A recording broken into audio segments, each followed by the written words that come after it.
We're outside Dundas Station. You can see the elevator, of course, that goes down to the station itself. It's all part of the push by the TTC to be fully accessible by 2025. It's mandated by the province. Now, they thought on the Line 1 extension, those 6 stops, that they were ahead of the game, but it appears maybe they aren't. One accessibility advocate has some issues with some of the designs. David Lepofsky, who is legally blind, says it shows the need for the province to strengthen its Accessibilities Act, and his group has been pushing for the party leaders to commit to that, and he even has them ranked.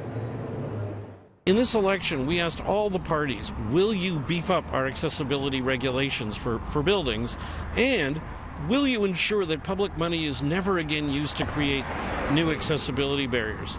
The Greens said yes and yes, so did the NDP. The Liberals promised again to ensure they wouldn't create new barriers to public money, but they just did it. That's what's in this video.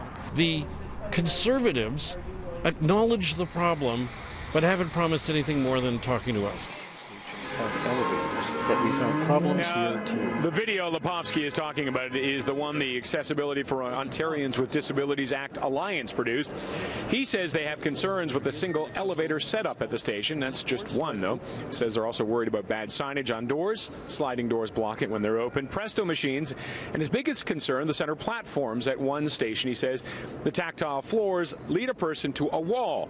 But Brad Ross of the TTC says there is a reason for that. It's so people can then use the wall as a shoreline, as it's known. It's a guide for them.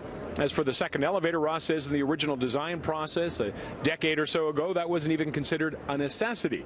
He says they are always open, though, to improving their facilities.